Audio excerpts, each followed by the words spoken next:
Nuevamente, bienvenidos a todos. La Universidad Nacional de San Antonio de Areco les da la bienvenida a la Mesa de Intercambio, Educación y Discapacidad. Un encuentro para brindar y construir espacios de intercambio en torno a la educación y la discapacidad, así como para revisar los supuestos en torno al imaginario social respecto a la discapacidad. Los oradores de esta mesa serán la doctora Daniela Petreña, coordinadora del programa de rehabilitación de la provincia de Buenos Aires, el magíster Juan Pablo Wiener, director de Educación Especial, la doctora Pilar Coveñas, docente e investigadora de la Universidad Nacional de La Plata en temas de educación inclusiva y miembro de la Asociación Azul, y Artis Rodríguez, coordinador de la Comisión de Discapacidad de la UNOVA.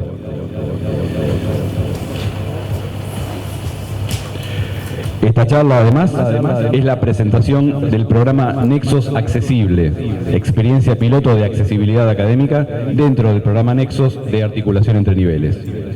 Este proyecto Nexos Accesible de la UNSADA tiene por objetivos generales promover la articulación con instituciones y profesionales especializados en discapacidad, complementar las acciones de articulación con educación secundaria, generar espacios de capacitación docente y no docente en relación a las necesidades de las personas con discapacidad, favorecer la inserción a la educación superior y fortalecer la inserción, acceso, permanencia y egreso de los alumnos con discapacidad en esta universidad. Se encuentran presentes el rector de la Universidad Nacional de San Antonio de Areco, el doctor Jerónimo Enchil, el secretario general de la universidad, el licenciado Pablo Rossi, y la directora académica Natacha Guaridel, además de otras autoridades de la universidad. Nos acompaña en este encuentro desde el sector educativo de la región, Daniela Acuña, inspectora regional de educación especial de la región 13, Sandra Resolino, inspectora jefa distrital de San Antonio de Areco, Sandra Echevez, inspectora de psicología comunitaria, pedagógica y social de San Antonio de Areco, Hernán Scacheri, inspector de educación secundaria, y Anaí González, inspectora de secundaria de gestión privada. Agradecemos además la presencia de gran cantidad de directores, docentes y referentes educativos de las regiones educativas 10, 11, 12 y 13, docentes, personal no docente y alumnos de la UNSADA y referentes de instituciones y ONGs del distrito. Para dar comienzo formal a este encuentro, invitamos al doctor Jerónimo Enchil, el rector de la universidad, a dar unas palabras de bienvenida justamente. Buenos días. Esto tiene un poco de eco, no sé si, pero bueno. Nada nos gusta tanto como que el salón esté lleno y estemos un poco incómodos porque somos muchos. Yo quería decir cosas. Primero, creo que con muchos de ustedes nos conocemos a través de la implementación del programa Nexos en toda la región. Hola. Que ha sido un instrumento de articulación entre la universidad y todos los niveles de la educación, y creo que ya hemos generado una relación de conocimiento y de confianza que viene avanzando desde hace por lo menos 2 años.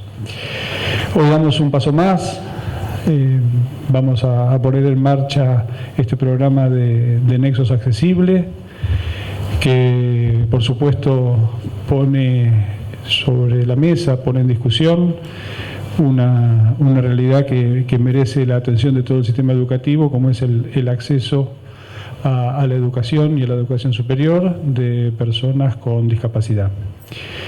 Así que nos parece que esta es la mejor manera de empezar, con un taller que nos motive y nos permita empezar a discutir este tema en todas las dimensiones que el tema requiere. Por suerte y por la convocatoria que hizo Natacha, que siempre tiene este programa al hombro, contamos hoy con un panel especialistas en este tema y además con responsabilidades concretas en las áreas de decisión del gobierno de la provincia. Así que les quería dar la bienvenida.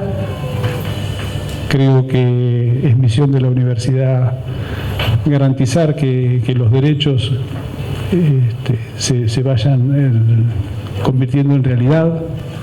Me parece que esto es un paso importante en la ampliación de los derechos. Y me parece que la jornada de hoy seguramente va a ser provechosa y de mucho trabajo. Así que les doy nuevamente la bienvenida y ya los dejo con la mesa para que empiece el trabajo concreto. Muchas gracias.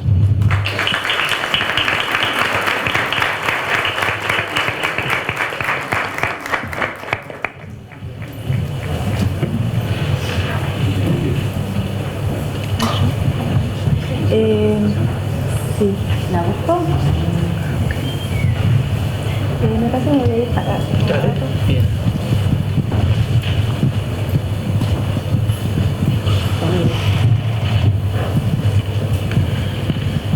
Buenos días a todos. Agradecemos, Jerónimo, la invitación de la UNSADA para desarrollar hoy este encuentro. Es un placer compartir este lugar también con la gente que representa a las distintas organizaciones dentro del Consejo Provincial de Discapacidad. Pilar es parte de la Asociación Azul y la asociación es representante ONG en el Consejo Provincial, y Juan Pablo es el representante de la Dirección General de Escuelas también dentro del COPRODIS, y yo represento al Ministerio de Salud. Así que bueno, cuando se planteó la convocatoria de la UNSADA nos pareció también como una continuidad de lo que estamos planteando dentro del Consejo Provincial de Discapacidad como el hacer de una política pública en discapacidad. El programa provincial de rehabilitación se ve bien, ahí tendremos que cerrar algo.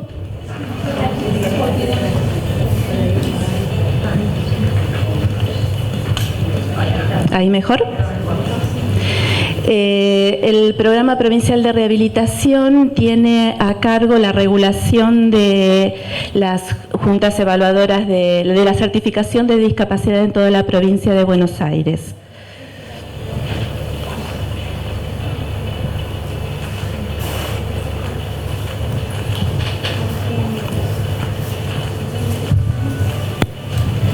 Por ahí soy yo. Pero está bueno, al revés. Bien, vamos a, en principio, como para enmarcar un poco el tema de la mesa, me gustaría compartir con ustedes cómo es la certificación de discapacidad en todo nuestro país. Ya desde el 2011 la provincia de Buenos Aires adhirió a la certificación nacional. Antes teníamos nuestra propia certificación provincial por una ley, que es la ley 10.592, que aún está vigente, pero por ahí en esta parte de la certificación está en desuso, dado que estamos certificando ya con la normativa nacional.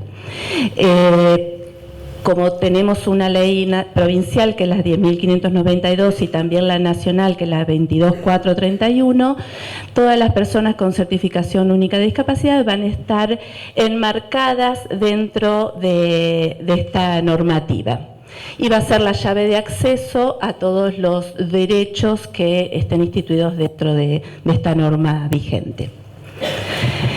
El CUD nos brinda información sobre la población con discapacidad certificada y sobre las características sociodemográficas, educativas, de salud, de trabajo, la organización familiar, las condiciones de vida, la localización territorial, entre otras.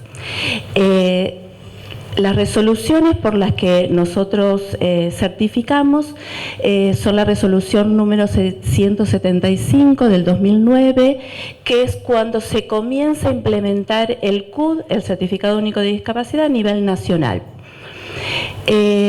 ¿Qué base de datos, con qué bases de datos contamos en la actualidad? Esta evaluación de discapacidad se carga en un sistema que es el Registro Nacional de Personas con Discapacidad, que es al que nosotros accedemos para poder analizar las variables, los indicadores que mencionaba anteriormente. Ese es el Registro Nacional de Situación de las Personas con Discapacidad. A su vez, aparte de ese registro, tenemos la posibilidad del análisis estadístico de esos datos, que es a través del Pentajo.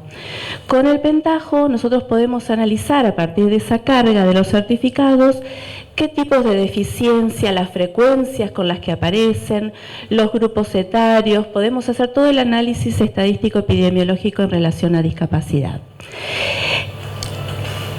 ¿Qué herramientas utilizamos para la evaluación? Argentina ha homologado sus instrumentos de, su evaluación de discapacidad con instrumentos internacionales, y esto nos da la posibilidad de poder comparar los datos que vamos obteniendo y de intentar manejar todos el mismo idioma. Estamos acá un poco como para pensar cuestiones en referencia a los conceptos de qué decimos cuando hablamos de deficiencias, qué pensamos cuando hablamos de discapacidad. Esta evaluación viene en consonancia con la Convención la Convención Internacional de los Derechos de las Personas con Discapacidad, que ya en Argentina tiene rango constitucional. Así que esto de que tenga rango constitucional también nos da la posibilidad de pensar todo enmarcado en esta norma y poder ampliar nuestra mirada de las normativas que son más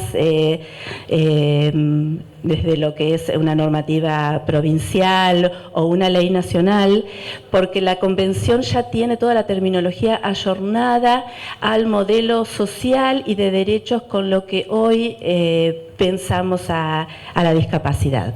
Entonces me parece que es importante también enmarcarnos en eso, porque muchas veces en los haceres cotidianos también sentimos como que estamos limitados por ciertas normas que ya son arcaicas, pero tenemos que pensar que la Convención, al tener rango constitucional, nos da la posibilidad de saltar por ahí toda la anquilosis que puede seguir apareciendo en nuestras leyes, para plantarnos y posicionarnos en una instancia superior como es la Convención. Las herramientas para evaluar la discapacidad son la clasificación internacional de enfermedades, que es por lo que nosotros podemos definir el diagnóstico en el certificado de discapacidad. Y después tomamos la clasificación internacional de funcionamiento, la CIF, que me parece que es importante también que ustedes puedan registrar estas normativas, porque no sé si han visto un certificado único de discapacidad, lo han leído, han podido, ¿no? Son todos códigos, letras que son indescifrables. Bueno, es muy clara la clasificación internacional de funcionamiento, la CIF. Entonces, cualquier consulta de los códigos que ustedes leen en los certificados pueden referenciarse y buscarlo en Internet. La clasificación tiene cerca de 25.000 códigos, con lo que nosotros podemos definir el perfil de funcionamiento de una persona. Entonces, hasta ahora, siempre todos estos instrumentos, estas herramientas están en constante revisión, pero hace 3 años también se incorporaron códigos de evaluación para niños y adolescentes, así que la verdad que es una clasificación muy amplia donde podemos determinar el funcionamiento de una persona. Ya, cuando pensábamos con la certificación anterior, la certificación provincial, lo que se planteaba es que era una certificación muy pegada a lo que era la condición de salud, a lo que era el diagnóstico. Y era como pensar en un modelo, como en el modelo médico, el modelo biologicista de la discapacidad. Al ayornarnos en esto, ya tomamos la clasificación de funcionamiento, porque en realidad lo que interesa es a una persona con una condición de salud X, con una secuela de de una enfermedad, de un padecimiento, que le provoque una limitación en la actividad y participación que es esperable en un contexto determinado, ¿sí? Entonces, cuando evaluamos discapacidad, evaluamos 3 pilares. Se evalúa la condición de salud, el funcionamiento que esa condición de salud provoca, pero desde una perspectiva más estructural, y cómo esa persona tiene la posibilidad de desarrollarse en lo que es el pilar de actividad y participación, todas las limitaciones o facilitadores que aparecen en esa actividad. Y después, por último, tenemos normativas específicas para cada tipo, y acá hay que hacer una corrección. Esta presentación, esta diapo, plantea tipo de discapacidad. Y en realidad es como para que empecemos a pensar en estos conceptos. A partir de septiembre del año pasado se hizo una modificación en el protocolo de evaluación, también ayornándose a los lineamientos de la Convención, y ya no definimos tipos de discapacidad, porque si planteamos que la discapacidad es una situación o una condición que se da en el interjuego de la condición de salud, la actividad y participación y el contexto de esa persona, en realidad los tipos van a ser tipos de deficiencia, de déficit, y así lo plantea la Convención. Un tipo de déficit específico, como puede ser un déficit físico-motor, un déficit, y van a escuchar 5 tipos.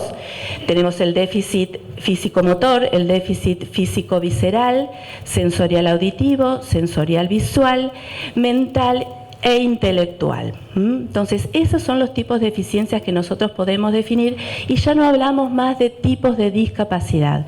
La discapacidad va a ser una situación o una condición, pero no va a estar definida por la deficiencia. Bueno, acá estos son los libros. La verdad, la CIF, que es el segundo que se presenta, es el libro rojo, que creo que yo en mi vida pude ver un solo libro rojo, son ya en edición limitada. Todos tenemos la posibilidad de acceder por internet a esta clasificación. Lo importante de esto es que tanto la CIE-10 como la CIF son nuestras herramientas para evaluar la discapacidad. Aquí tenemos cómo lo que se presenta es cómo desde la Convención se define a las personas con discapacidad o las enmarca, ¿no? Son a las personas que tengan una deficiencia física, y fíjense que son los tipos de deficiencia que yo les planteaba que se definen en la certificación: física, mental, intelectual o sensorial, que a largo plazo, al interactuar con diversas barreras, puedan impedir su participación plena y efectiva en la sociedad en igualdad de condiciones con los demás. El propósito de la Convención es promover, proteger y asegurar el pleno e igual disfrute de todos los derechos humanos, libertades fundamentales por parte de las personas con discapacidad y respetar su dignidad inherente. En la Convención, en la formulación de la Convención, participó el colectivo de personas con discapacidad, y ahí se definió cómo querían nominarse, ¿no? Así que el término que actualmente se define por la Convención es de persona con discapacidad. No hablamos de capacidades diferentes, porque todos tenemos capacidades diferentes, no hablamos de cuestiones especiales, no planteamos a la discapacidad por lo negativo. Muchas veces hablamos de las personas no videntes. No, son personas con déficit sensoriales visuales en condiciones de discapacidad. Así se nomina la Convención, y la CIF, la Clasificación Internacional de Funcionamiento, plantea que la discapacidad es el interjuego, el resultado de la relación entre, que eran los 3 pilares que yo les nombraba, de la condición de salud que presenta un individuo con sus secuelas, del individuo y sus factores personales, que tienen que ver con la posibilidad de participar y desarrollar una actividad en la comunidad, y de los factores externos. Estos factores externos son el contexto, y dentro de factores externos podemos tener o facilitadores de la actividad y participación de esa persona o barreras. Y un poco también acá lo que vamos a poder plantear son las barreras a la accesibilidad y a la inclusión. Lo que plantea pensar a la discapacidad desde el modelo de derechos también es pensar a centrar a la persona con discapacidad como sujeto de derecho y no como objeto de la decisión de otros o receptores o meros receptores de los servicios de los que otros hayamos pensado por ellos. En la evaluación tenemos estos tres componentes: la condición de salud, las funciones, la actividad de participación y los factores contextuales. Esto es lo que redondea la idea. Los tipos de deficiencia. ¿Qué datos tenemos en la provincia de Buenos Aires? Estos datos son del censo 2010, o sea que ya podríamos plantear la proyección que tenemos para el 2018 de población, pero tomamos estos valores como para definirlo. En el año 2001-2003 se realizó por primera vez en nuestro país la encuesta nacional de discapacidad. Fue una encuesta anexa al censo 2001, donde se plantearon una serie de preguntas de encuestas que a partir del censo 2001 ya se había hecho como, digamos, se había determinado la población objetivo y se desarrolló la encuesta. La encuesta lo que planteó es que había en ese momento un 7,1% y definía la encuesta personas con discapacidad.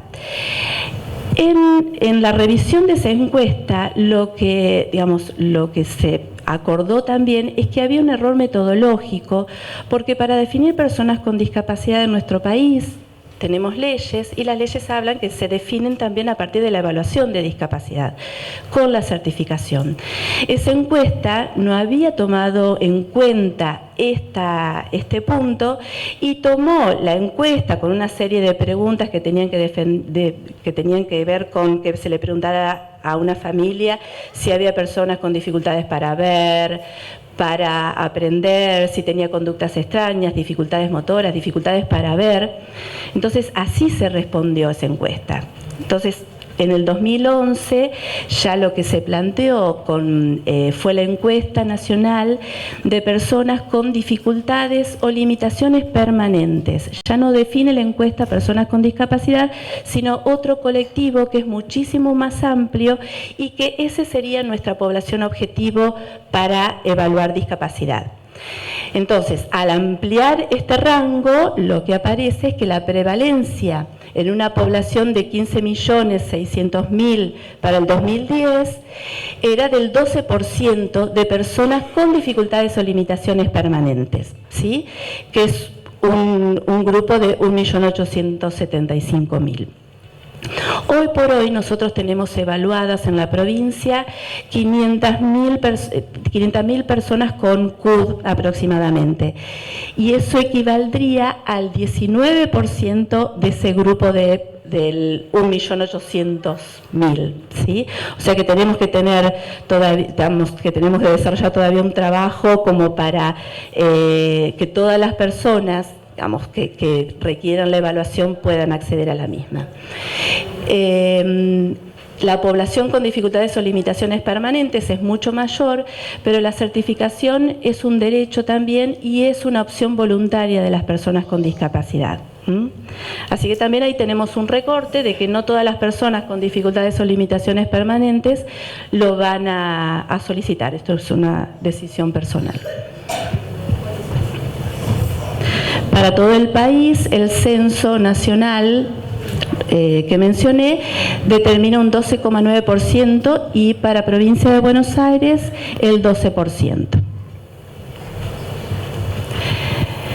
Este es un análisis realizado a partir de los datos cargados de la certificación de discapacidad y son los tipos de deficiencia que aparecen, ¿no? La distribución.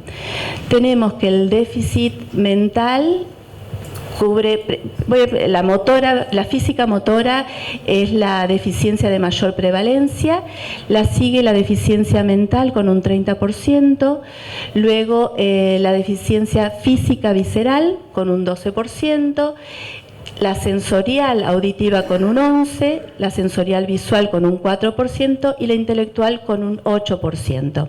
Esta distribución es similar en todas las provincias de nuestro país y remontándonos a la encuesta nacional de personas con dificultades y limitaciones permanentes, algo que nos marca bien la diferencia entre los datos que tenemos de uno y otro, es por ejemplo la distribución para lo que es el déficit sensorial visual.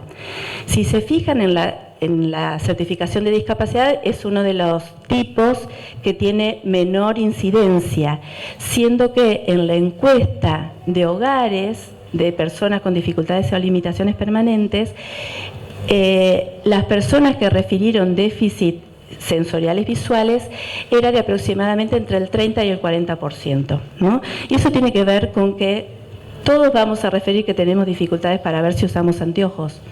Entonces, esa es una diferencia que se corrigió al modificar las definiciones de la nomenclatura entre la Encuesta Nacional de Discapacidad del 2003 a esta nueva que ya se cambió en la nominación de la población.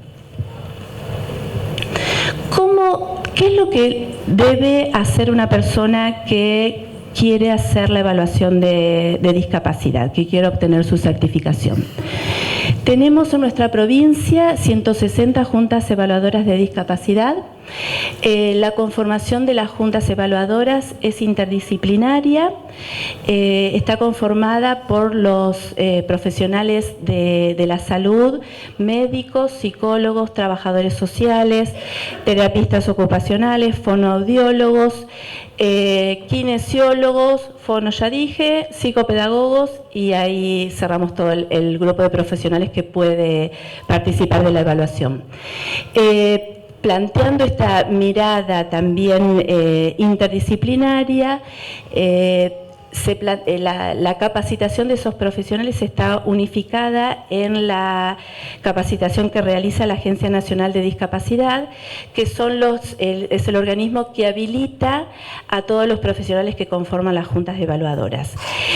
Estas juntas evaluadoras tienen auditorías virtuales y en terreno anuales para ir mejorando la calidad de certificación y se hace asistencia técnica anual, así que es un seguimiento de la certificación de discapacidad muy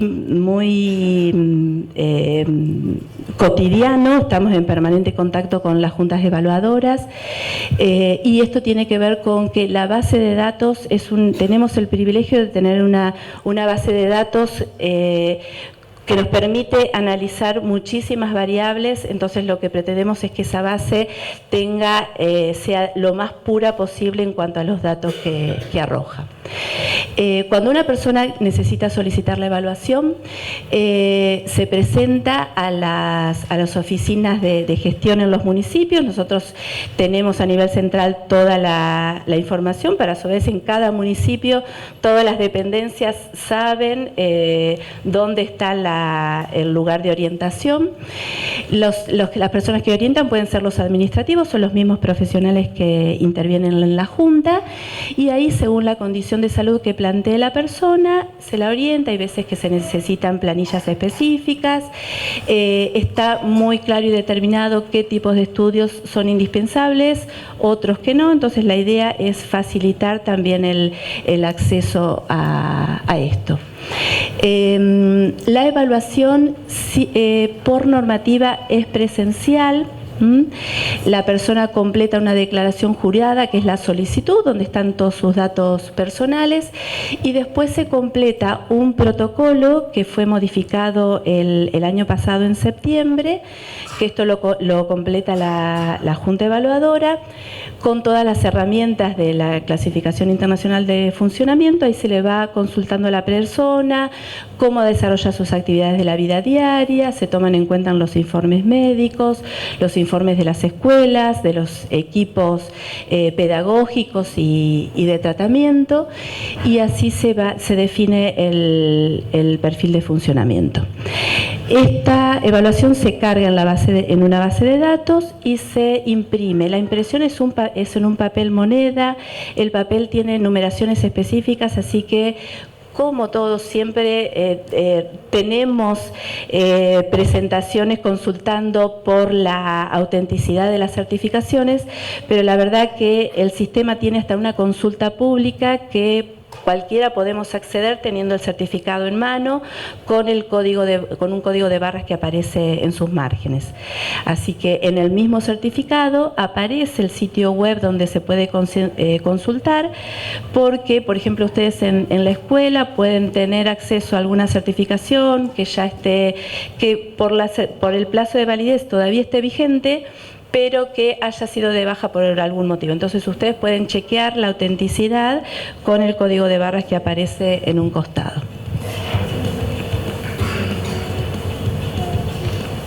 Bueno, tengo, podría ser la otra presentación.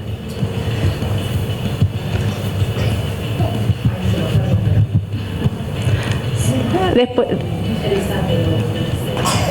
Tú mencionabas esto que la Junta Médica pide a los equipos técnicos de las escuelas especiales o de las escuelas comunes informes. Acá en nuestra localidad no está pasando eso. Ah, bien. Bueno, eso es... interesante porque, bueno, son los que están en contacto a diario con los alumnos. Totalmente. Lo que podemos hacer es el contacto directamente de los equipos de las escuelas con la Junta Evaluadora de Discapacidad del municipio, como para que ya puedan articular esto. Muchas veces por ahí hasta los padres piden algún informe, no dicen a la escuela para qué es, y en realidad lo están presentando en la Junta. Así que por ahí está bueno como para que tengan vean desde la Junta qué es lo que están recepcionando ellos. Para las juntas evaluadoras es fundamental, cuando hay un niño en edad escolar, tener toda la información de la escuela. Sea el equipo, sea la maestra, es fundamental porque habla de cómo funciona ese nene también en un ámbito, puede ser desde lo conductual también, no solamente desde lo pedagógico, pero para la evaluación en niños, para la Junta es muy importante todo lo que pueda aportar la escuela. Bueno, este es el formato del certificado de discapacidad. Entonces, como si ustedes ya han visto que está completo con todos los ítems, en la parte de diagnóstico, en realidad, y eso también se está revisando, si existe la posibilidad de poner solamente un código, no toda la descripción de la condición de salud, porque en algunos casos también consideramos que puede ser estigmatizante. Ya hay ciertas condiciones de salud que ya por convención no se colocan en el diagnóstico, la información queda a resguardo dentro de la base de datos, pero no es algo que aparece en la impresión. Lo que aparece en la impresión es el 5% de la información que se recaba en la evaluación de discapacidad. En el diagnóstico, la definición se hace con la Clasificación Internacional de Enfermedades, que es lo que está homologado a nivel salud internacionalmente para definir a una enfermedad, para nominar a las enfermedades. El diagnóstico funcional, no sé si pueden ver, pero habla de funciones corporales, estructuras corporales, actividad y participación y factores ambientales.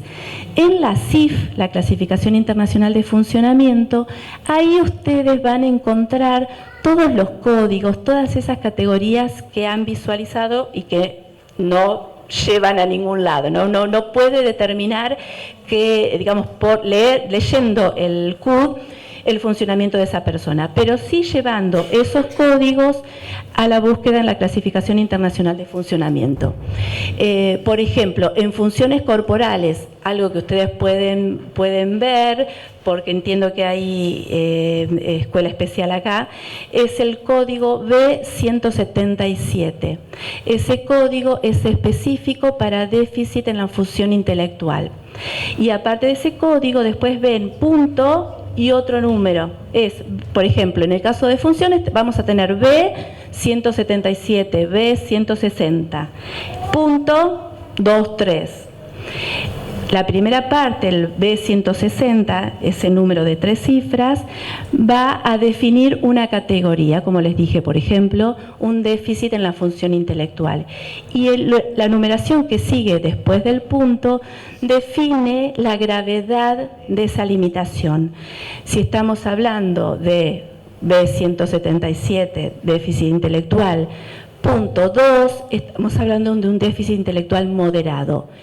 En la CIF definimos a 0 como sin dificultad, 1 dificultad leve, 2 moderado, 3 grave, 4 completo. Y el 8 es un calificador que habla de que hay algo que no está especificado. Muchas veces cuando la Junta Evaluadora no puede definir, porque para definir el déficit intelectual tenemos que tener cierta información que digamos que podría ser desde la definición de un coeficiente intelectual hasta más herramientas que, como les decía, están plasmados en los informes de las escuelas. El código 8 facilita poder hacer la evaluación sin determinar un nivel de funcionamiento. Eso es como para que tengan idea, porque entiendo que por ahí muchos habrán leído ya la certificación. Los factores ambientales se evalúan poniendo un punto, que es cuando el factor ambiental es una barrera, o un más cuando es un factor ambiental facilitador.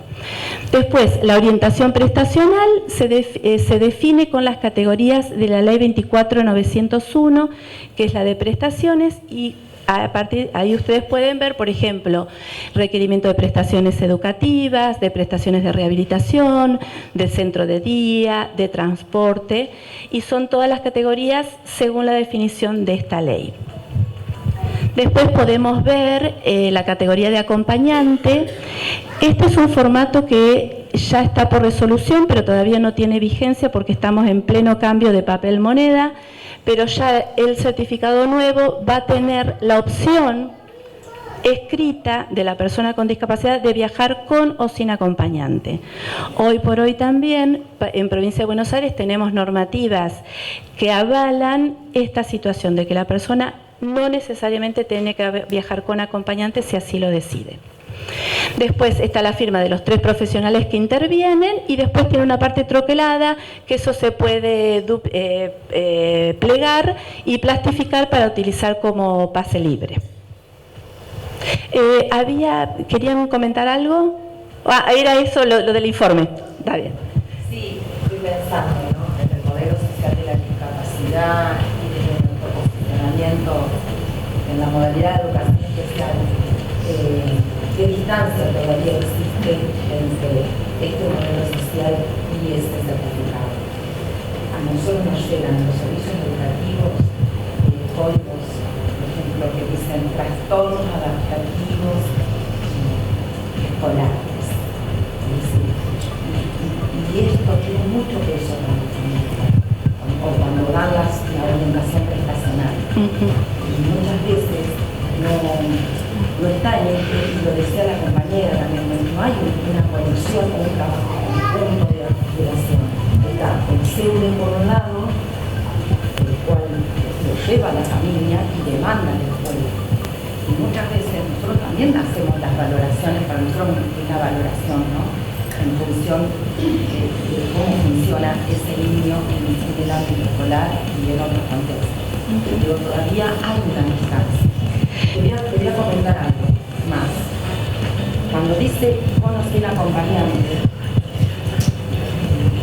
como decía, con acompañante,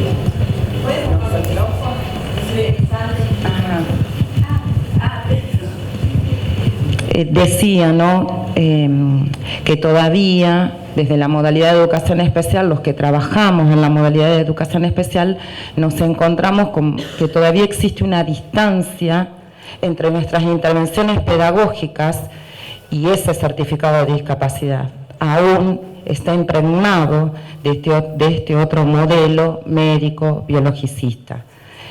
Y quería comentar de una situación de una familia que, como decía, con acompañante le solicitaron que le hicieran la curatela o la determinación de la capacidad jurídica.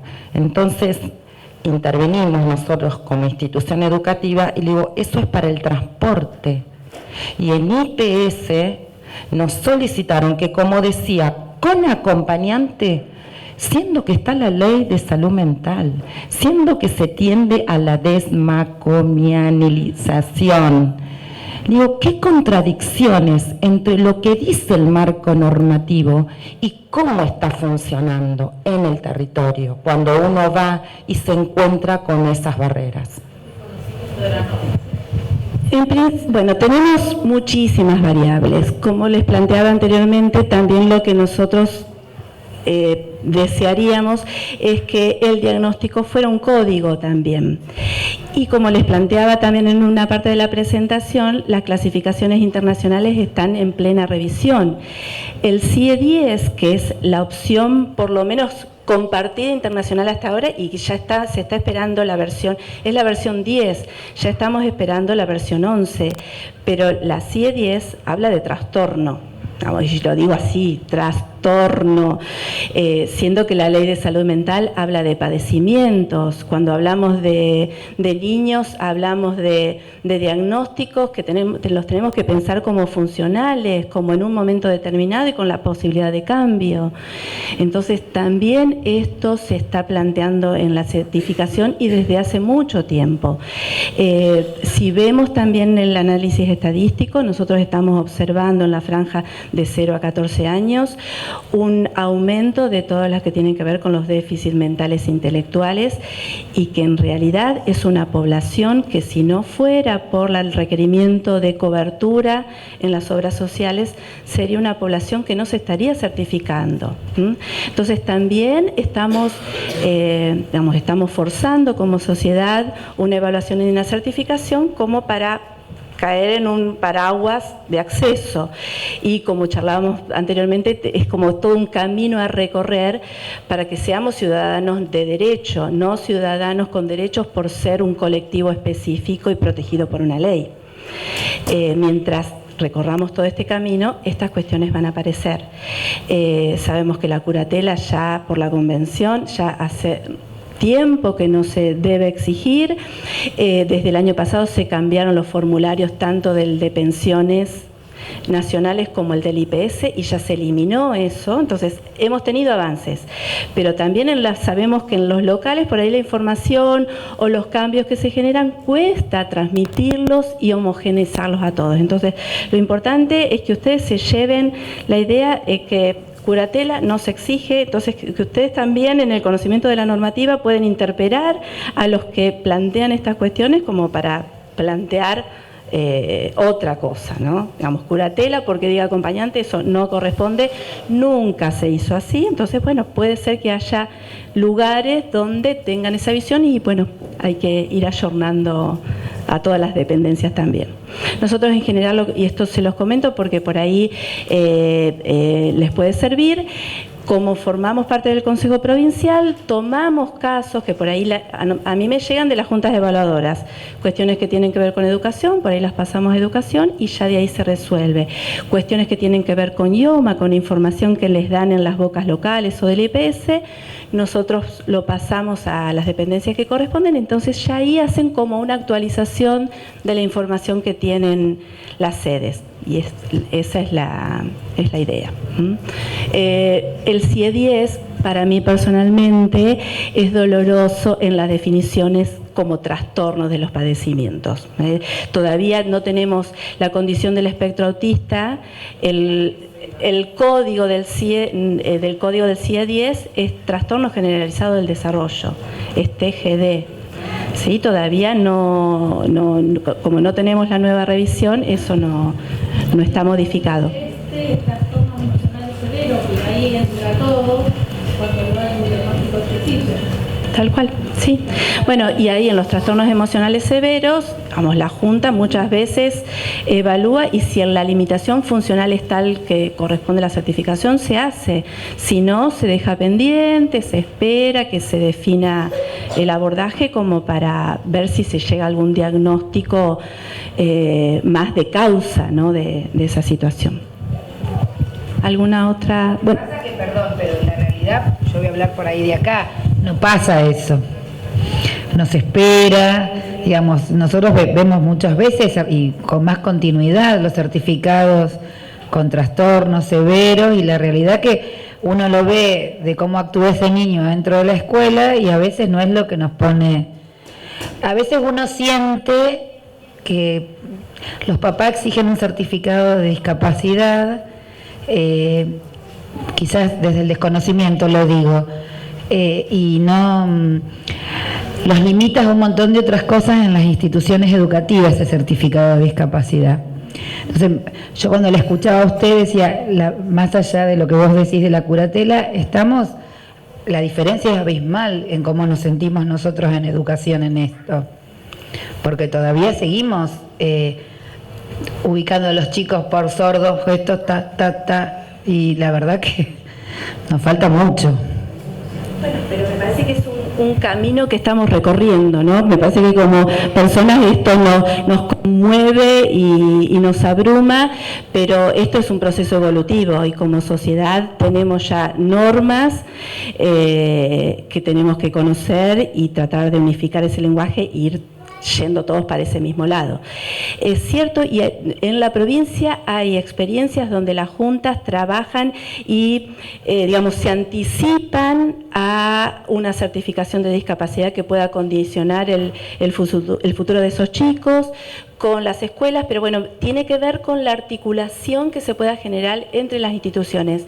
Y me parece que tenemos que pensarlo así. Esto es el campo de la discapacidad y como un campo tenemos que plantearlo como transversal a todas las áreas por donde un sujeto va a circular en su ciclo de vida, ¿no? Entonces, pensándolo así, nosotros, digamos, ni educación, ni salud, ni trabajo, ni las áreas correspondientes pueden solas con esto. Las soluciones están articuladas porque estamos hablando de un tema que es transversal a todo, ¿no? Entonces, pensándolo así, no, digamos, las soluciones las tenemos, van a ser soluciones viables si todos podemos aportar a eso. Es el camino a recorrer, ¿no? Entonces, bueno, para que continúe la mesa, me parece que lo que quiero plasmar es eso, la necesidad de articular entre todas las áreas para plantear a la discapacidad como algo transversal a todos. ¿Me puedo convocar una pregunta? Yo soy de Zárate. Quería consultar acerca de cuando uno no cuenta con un recurso de salud, por ejemplo, para la gestión del CUT, ¿dónde nos podemos dirigir o con dónde podemos hacer el reclamo? Porque en Zárate, por ejemplo, no hay neurólogo infantil y no hay un servicio de psicopedagogía o de psicología que haga la evaluación del coeficiente intelectual que hoy, que ahora escuchándote a vos, considero que debe ser a partir de ese cambio del año pasado, se solicita para la gestión del CUT a las personas con discapacidad intelectual. Donde nosotros, como escuela, cuando acompañamos estas gestiones a familias que de pocos recursos, ¿dónde podemos dirigirnos para poder acceder a esos recursos? En realidad el planteo, y quiero que quede esto también bien claro, para la evaluación de discapacidad, la Junta necesita más fundamento. Cuando deniega una certificación es lo más difícil y en realidad en estos puntos grises del déficit intelectual, muchas veces la Junta solicita una definición de coeficiente intelectual, pero es sobre todo cuando, esta es la idea, no se solicita coeficiente intelectual para la evaluación de discapacidad, porque hay herramientas como para poder dilucidar el tipo de perfil de funcionamiento con las normativas que se tienen. Ahora, cuando hay que denegar una certificación, uno tiene que tener como Junta mucho más elementos para justificar esa denegatoria. No te convoca la Junta si no tenés las evaluaciones que se necesitan de tu mano. Acá la Bueno, entonces lo vamos a plantear con la región sanitaria que corresponde. Después, si quieren, cuando terminemos, me pasan, porque por ahí esto no es general en todas las localidades, si es en algún lugar puntual, lo charlamos y eso son cuestiones a trabajar específicamente con cada junta. Tengan esa idea, no se requieren, digamos, ni helados para evaluación de desarrollo infantil, no es un requerimiento para la evaluación de discapacidad. Y lo del neurólogo, esas son cuestiones que tienen que articular con la región sanitaria. Si en el municipio no hay, en realidad se puede ver en otros. Por ejemplo, alguna persona que salta a Pacheco necesita viajar 60 kilómetros. Y de cualquier manera, esos informes son también sugeridos cuando la Junta evalúa que esa persona requiere ese control de salud, pero tampoco es indispensable para la evaluación de discapacidad. Así que si quieren, en estos municipios que tengan dificultades con esto, después lo retomamos. ¿Nosotros?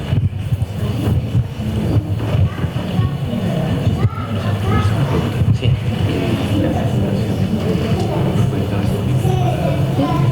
Les aviso porque vamos a hacer alguna pregunta. Puede ser. La presentación puede estar disponible para la gente acá. Sí, que Natalia, ¿continuamos nosotros? Sí, nosotros. Cambiamos la presentación. Sí, así mientras te cambian la presentación. Dale, perfecto. Les comento dos cositas. Dentro de unos días vamos a tener disponible toda esta jornada en video en nuestro canal de YouTube, así que por si alguien la quiere ver o la quiere compartir con otra gente. Y además me dicen los oradores que también ellos están dispuestos a compartir todas las presentaciones que están viendo, así que también la vamos a subir a un lugar para que después las puedan bajar y el que la quiera tener. Sigo.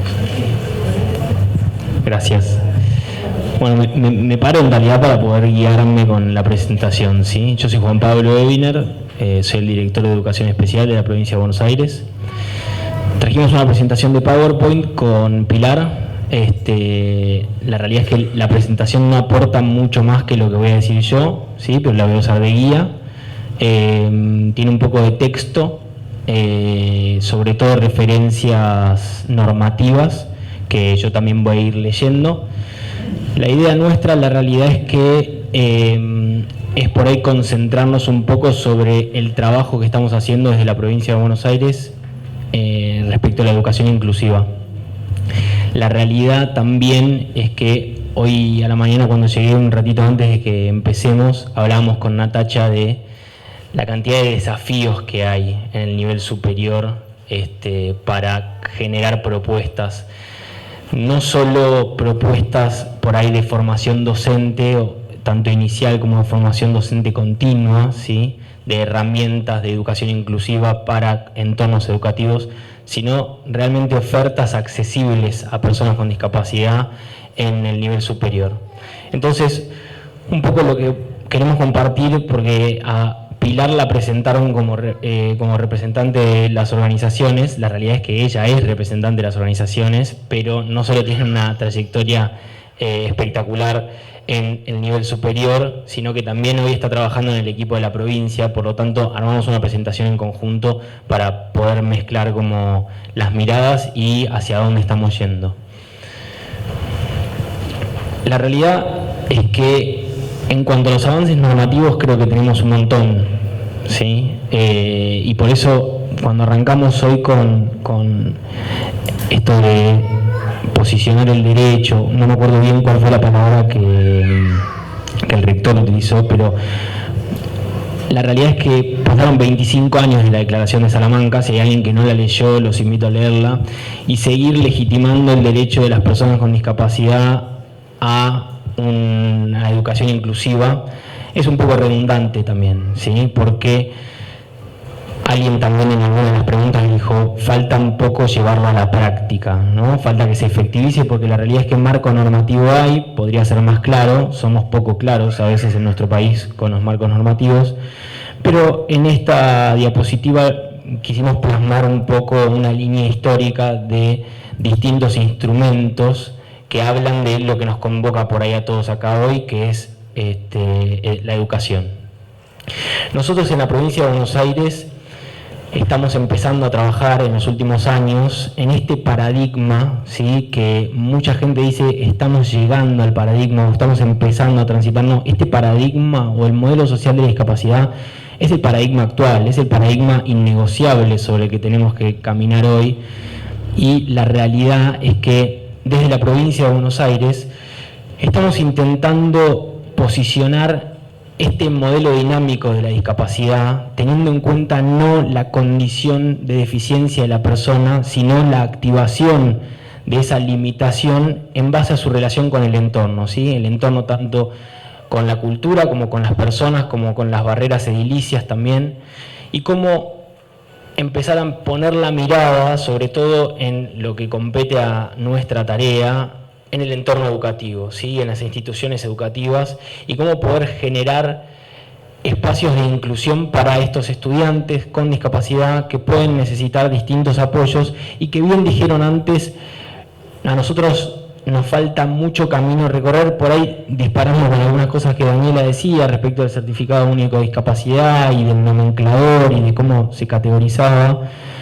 Hay un montón de cuestiones a trabajar, obviamente, desde la estructura de la educación, pero yo creo que mucho del trabajo que se viene haciendo desde la modalidad de educación especial, desde las escuelas especiales, desde el apoyo a la inclusión en las escuelas del nivel también, tiene que ver con este cambio de mirada, ¿sí? Este cambio de mirada hacia la interrelación de la deficiencia de las personas y las barreras del entorno, ¿sí? Empezando a mirar cómo eliminar estas barreras del entorno para que el acceso a la educación sea pleno. Bueno, como les decía, un poco la misión que planteamos desde la modalidad es esta, ¿no? Recuperar este concepto de barreras y empezar a trabajarlo con nuestros docentes, con los equipos de las escuelas, para generar un acceso real, una participación real y, sobre todo, lo más importante, un aprendizaje real de los estudiantes. Porque, como vamos a ver en una diapositiva más adelante, a la que voy a avanzar ahora un poco más rápido para darles algunos datos, en la provincia de Buenos Aires tenemos casi 92.000 estudiantes con discapacidad. Estos 92.000 estudiantes con discapacidad hoy se encuentran, el 54% asisten a escuelas de nivel, ¿sí? Y el 46% asiste a escuelas de educación especial. Esto es en gran parte gracias a el trabajo que todo el sistema educativo viene haciendo, pero sobre todo por los mismos estudiantes, ¿sí? Por sus familias, que van eligiendo diversas propuestas y cada vez más se posicionan en función de lo que quieren y lo que necesitan y lo que prefieren, ¿sí? Y esto es un trabajo que, como les mostré al principio, un recorrido histórico de los avances normativos. La realidad es que hoy, por ahí desde la resolución 300, primero desde la convención obviamente, ¿no? Pero que ya fue nombrada y que me parece que es importante que nunca la perdamos de vista, pero por ahí, para traerlo un poco más a nuestro contexto, la resolución 311 del Consejo Federal de Educación y la resolución que nos impacta a nosotros directamente en materia educativa, que es la 1664, son dos marcos normativos que dan cuenta de este avance, ¿sí? No generaron el avance, ¿no? Sino lo visibilizaron, porque la realidad es que no cambió de un momento a otro la matrícula, ¿sí? La matrícula viene, o en realidad la población viene pidiendo cambios adentro del sistema, los docentes vienen pidiendo cambios adentro del sistema, y estos instrumentos normativos, la realidad es que vienen a legitimar un poco esos avances y a darle una estructura de apoyo un poco más sólida. nuestra resolución provincial, la número 1664, tiene además por ahí una particularidad, y acá por ahí les cuento desde la experiencia algo que nos ocurrió. ¿Y por qué quiero contar esto particularmente? Porque para mí impacta especialmente en el nivel superior y en el espacio que estamos compartiendo hoy, que es en la Universidad Nacional de San Antonio de Areco, que es la titulación y la certificación de los estudiantes con discapacidad, ¿sí? La resolución 311 ya reglamentó la titulación y la certificación final de estudios de los estudiantes. La resolución 1664 en el año 2017 también lo hizo. Y a principios del año 2018 nos encontramos relevando cuántos certificados con validez para acceso al nivel superior habían accedido estudiantes con discapacidad en la provincia de Buenos Aires. Y la realidad es que eran muy pocos. ¿Y saben por qué? Porque faltaba una nueva norma, porque siempre, o sea, en nuestro país y en la provincia de Buenos Aires siempre necesitamos como un pasito más para reglamentar y para casi tener el modelo completamente armado para no cometer errores, que es también propio de la exigencia que los profesionales que tenemos se ponen, pero un poco también porque nos cuesta la interpretación, que es lo que yo decía al principio, que es que a veces somos confusos a la hora de legislar. Y la resolución 1664 ya hablaba también del acceso a la certificación final de estudios, ¿sí? En el nivel secundario de los estudiantes con discapacidad, pero no alcanzó, y por eso tuvimos que, me adelanté mucho, tuvimos que generar una nueva resolución, que es la 4891 del año pasado, que sí habla de, ya da como muy en específico las distintas certificaciones y cómo se realizan. Y también nosotros intentamos adoptar esta resolución, obviamente como ninguna no es perfecta, ¿sí? Y nos encontramos permanentemente con situaciones que se escapan de la regla y que hay que como mirar muy detenidamente, pero la realidad es que tiene una particularidad que nosotros tuvimos la intención de, bajo un parámetro de justicia educativa, también contemplar trayectorias educativas de estudiantes que bajo otro paradigma, sobre todo bajo otro paradigma y bajo otra norma, habían transitado en realidad su escolaridad en la escuela del nivel, acompañados por la escuela especial, pero que habían certificado con un título no homologable, ¿sí? Entonces, la realidad, por eso en esta diapositiva lo que se ve, no se ve bien los colores, pero hay 4 cuadros con colores distintos en donde también se marca no solo las distintas posibilidades que fuimos abordando, sino también distintos tiempos en los que puede haberse dado la trayectoria educativa, porque era importante también saber que tanto la resolución 311 como la 1664 abren la posibilidad de reclamar la homologabilidad de esos títulos de los estudiantes con discapacidad que hubieran terminado su trayectoria con anterioridad al año 2016, que es el año de la resolución del Consejo Federal de Educación. Esto, por ahí no se vuelvan locos, primero porque la resolución es tal cual la plasmamos en la diapositiva y se puede bajar de la página del Ministerio, pero además porque la presentación va a estar a disposición de ustedes. Algo que quería, que me salté y que vuelvo atrás con esta diapositiva sobre el marco normativo provincial actual, y por ahí quiero ir cerrando para dejar a que Pilar aborde la parte para mí más importante, que es respecto a las barreras que encontramos en el nivel superior, es la evolución paradigmática que plantea la resolución, ¿sí? A ver, no porque lo diga la resolución avanzamos en paradigma, pero sí la resolución lo que hace es tomarlo como propio. Y al tomarlo como propio también impacta. Primero en que la educación inclusiva es uno de los 5 pilares que marca como fundamentales el marco curricular referencial de la provincia de Buenos Aires, que también se modificó en los últimos 2 años.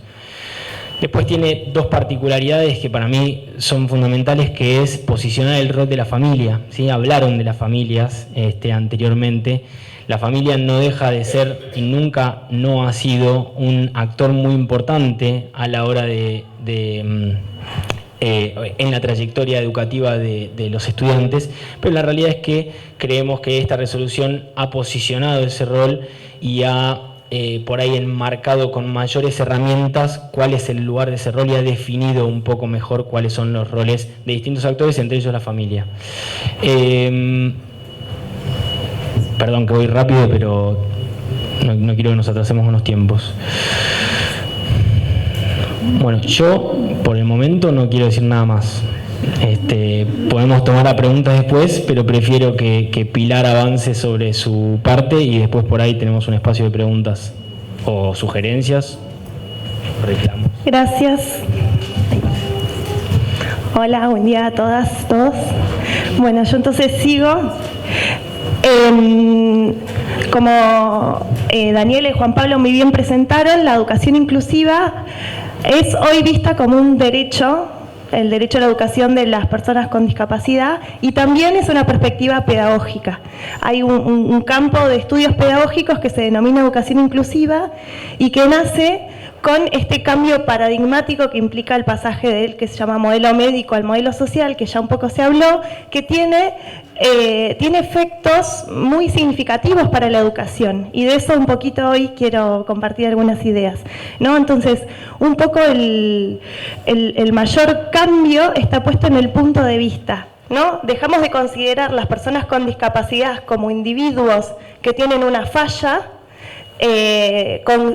a considerar la discapacidad como un encuentro entre personas con ciertas características que no son en sí negativas ni positivas, son formas de ser y estar en el mundo, y un mundo donde existen lo que se denomina barreras. Por lo tanto, el trabajo dentro del campo de la educación inclusiva no tiene que ver con describir los problemas de los individuos, las dificultades de los individuos, sino poner la mirada en las dificultades que las instituciones educativas tenemos para educar a todos y a cada uno. Por eso, desde esa perspectiva es que quiero contar algunas cositas. Exacto. Bueno, la educación inclusiva como una perspectiva pedagógica, yo voy a leer algunas partes del PowerPoint. Cuando no lea es que o está diciendo lo mismo que digo o que por ahí no era tan relevante. Lo primero que dice es una concepción que parte de problematizar la lógica individualista y competitiva que se basa en comprender los procesos educativos como procesos colectivos y colaborativos. Y acá está la primer punta que quiero proponer para pensar, y que espero que después de esta reunión no se vayan pensando ¿y qué hago el lunes en la escuela o en la universidad?, sino con quiénes me voy a poner a pensar en cómo enseñar en este aula que tengo heterogénea. No, o sea que eso es una primera cosa muy importante. No solo entendemos la discapacidad como la interacción entre ciertos individuos con ciertas barreras, y por lo tanto no estamos mirando lo que esa persona puede o no puede en soledad, como si no estuvieran marcadas en procesos educativos que miran la capacidad de cierta forma, pero eso no es la capacidad, es una forma de pensar la capacidad, sino que también para los procesos de enseñanza tampoco los pensamos como lo que un docente en soledad debe poder resolver para todo un grupo heterogéneo de niños, niñas, jóvenes o adultos, ¿no? Por eso la mirada está puesta, pone mucho énfasis en lo que se llama el trabajo colaborativo, que ahora vamos a decir alguna cosita de cómo estamos pensando esa idea. Bueno, una cosa que tiene la educación inclusiva es que, leo el siguiente punto, es una forma de alcanzar la plena participación de todas las personas, incluyendo a las personas con discapacidad en los procesos educativos y en la comunidad, ¿no? Por lo tanto, es una forma de educación que intenta romper esa mirada que separa a las personas según sus características, y entiende que todos podemos y debemos educarnos en entornos inclusivos, y que esa posibilidad se da acorde a las condiciones didácticas y pedagógicas que estemos ofreciendo y no acorde a las características de las personas. El otro punto dice es un proceso para alcanzar una sociedad inclusiva, porque nosotros sabemos que escuelas que excluyen instituciones educativas que excluyen generan sociedades que excluyen.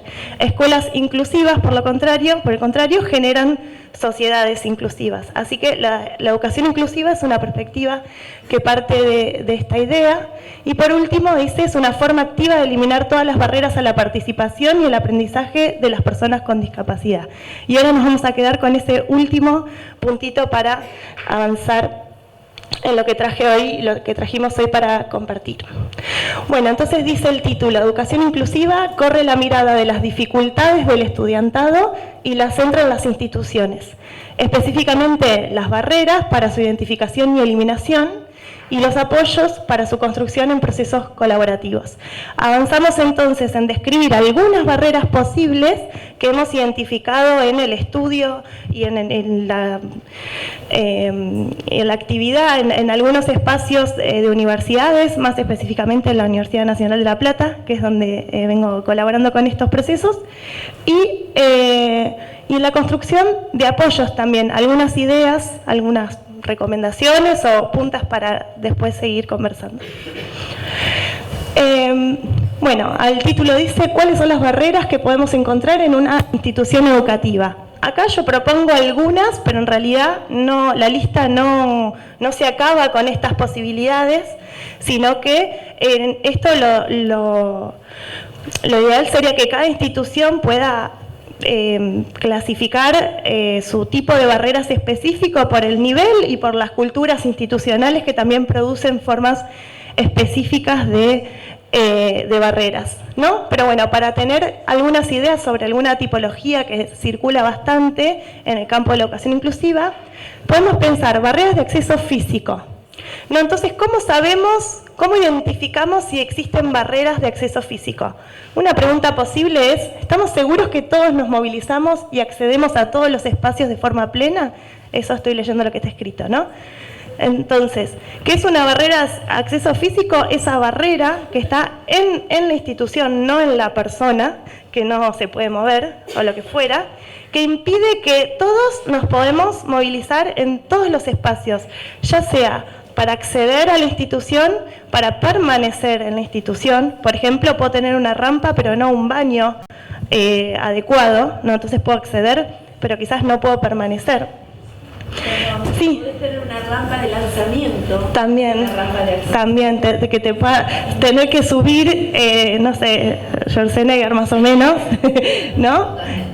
O que la persona con discapacidad al subir la rampa o al ser subida sienta inseguridad, porque la rampa esté hecha de algún material que genere inestabilidad y bueno, no tendría por qué una persona con discapacidad acceder a los espacios sintiéndose insegura, inestable. Pasa que está en la rampa, todo muy bonito, pero el ancho de las puertas no. El ancho de las puertas. Exacto.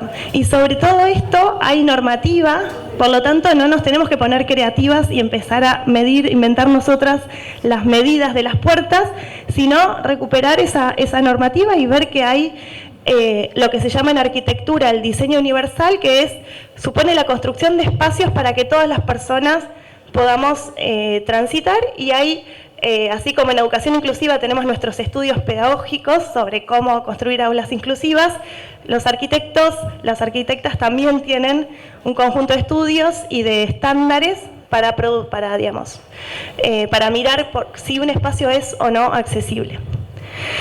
A veces las barreras de acceso físico son las que más impiden, porque si yo no puedo ni siquiera ingresar a una institución educativa, ¿qué sentido tiene pensar la enseñanza, ¿no es cierto? Pero a veces son las más visibles y entonces no estamos pensando en otro conjunto de barreras porque con la rampa ya aseguramos, digamos, el acceso, ¿no? Esto también, las barreras de acceso físico incluyen otras cuestiones que ahora no me voy a detener, pero no son solamente rampas, baños adaptados, etc. Barreras de la comunicación, leo el segundo. ¿Estamos seguros que todos nos comunicamos de forma plena? ¿No? Y acá hay otra barrera posible, que puede ser la comunicación. ¿Qué implica la barrera? La no existencia de señalética, por ejemplo, de material en braille o en formas que no sean como, por ejemplo, PDF, que no es posible de ser leído por los lectores de pantalla. Seguro Alexis nos puede contar muchísimo más sobre toda esta cuestión de las barreras a la comunicación y a las formas de apoyo a la comunicación. Pero digo, ahí también, por ejemplo, tenemos que pensar, si hay una persona sorda, ¿se comunica con lengua de señas o está oralizado? Si hay una persona ciega, no todas las personas ciegas leen y escriben en braille, ¿no? Entonces también cada persona con material en braille no resuelvo la barrera comunicacional de todas las personas ciegas, porque quizás haya personas que no usan o no quieren usar el braille y tengo que pensar otras formas. Sobre el tema de las barreras a la comunicación, acá hay una mirada que acá me traiciona mi formación y que es que algo que voy a proponer para pensar los apoyos es que en realidad ninguna de estas barreras las deberíamos pensar divorciadas de una mirada pedagógica y didáctica. Les voy a contar una experiencia chiquitita de la Universidad de La Plata. Identificamos una barrera a la comunicación de una persona sorda que hablaba lengua de señas, que entró en una carrera para pensar en una de las materias de matemática. Se incorporó un intérprete de lengua de señas que no conocía el lenguaje matemático.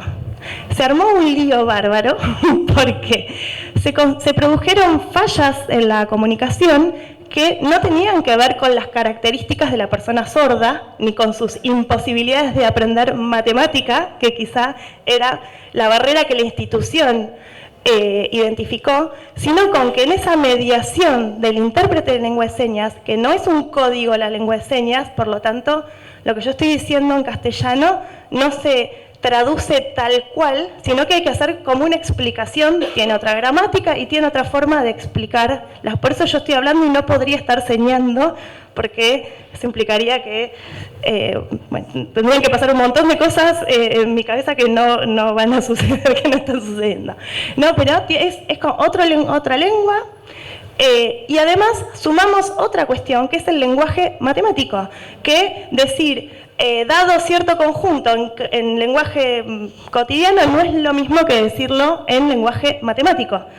Si encima el intérprete no tenía formación disciplinar en matemática, se armó un lío que generó como problema el fracaso escolar del estudiante y la institución interpretó ese fracaso como debido a las deficiencias del estudiante sordo y un conjunto de prejuicios que existen sobre las personas sordas en el sentido de qué es lo que pueden y qué es lo que no pueden aprender.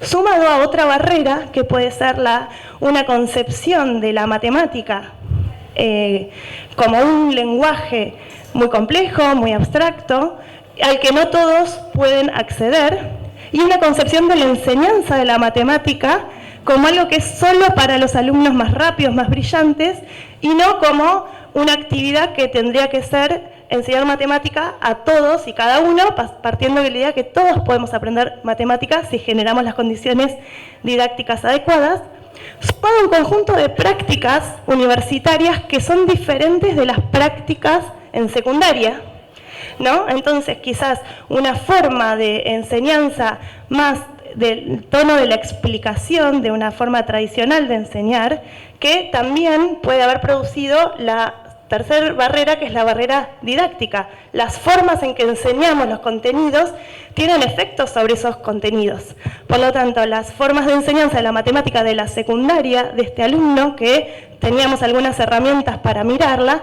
diferían de las formas de enseñanza de la matemática en el nivel superior. Todos esos problemas que está en la didáctica, en el lenguaje matemático, en el tema de que la intérprete no tuviera formación disciplinar, fueron asignadas al déficit del estudiante por ser sordo, ¿no? Entonces ahí fíjense cómo la educación inclusiva nos cambia el punto de vista y nos permite decir, bueno, yo tengo que construir apoyos, que es una cosa que vamos a ver ahora, y esa es la forma de asegurar que este estudiante pueda aprender matemática. No sé cómo hacer.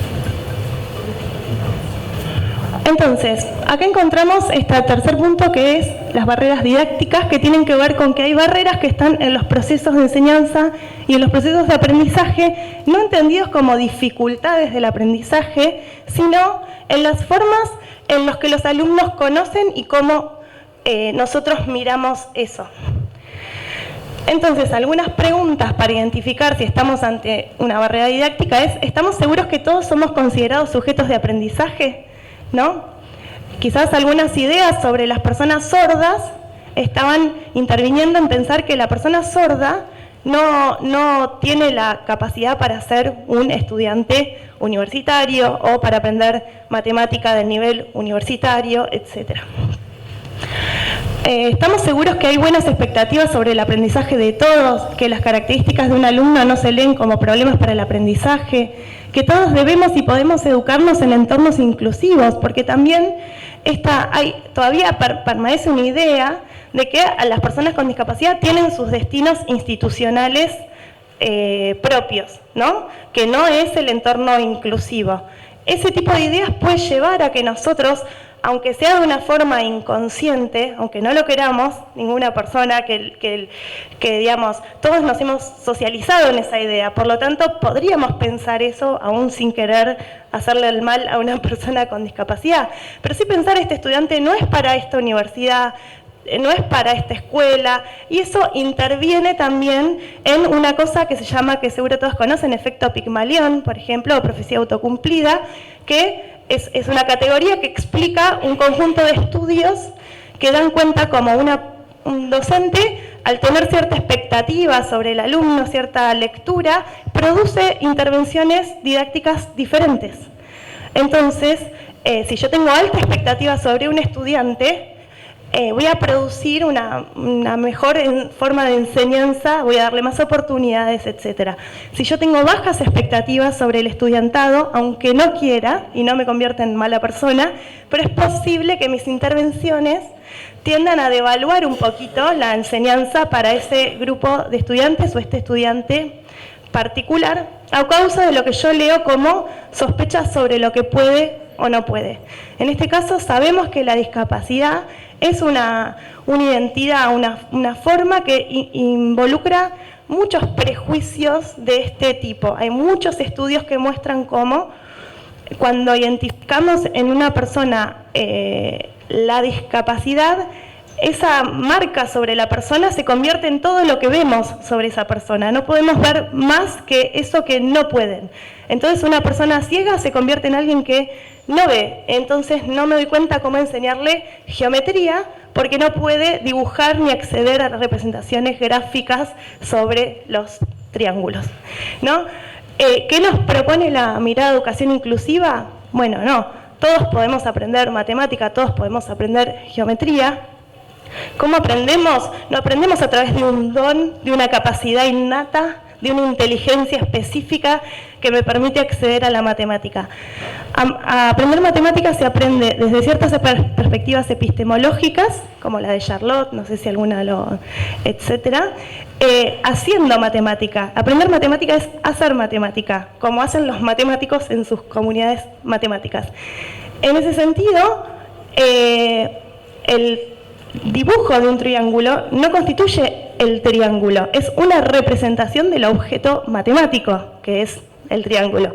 Entonces, ahí hay una barrera didáctica en confundir quizás el objeto con una forma de representación a la que una persona con discapacidad quizás no puede acceder, pero no quiere decir que no pueda acceder al contenido, sino a una forma de representación de ese contenido. Entonces así se hilan una mirada sobre ciertas características con nuestras formas de pensar la enseñanza produciendo barreras. Las barreras sociales o actitudinales, entonces, son estos modos de pensar la discapacidad que pueden generarse en obstáculos.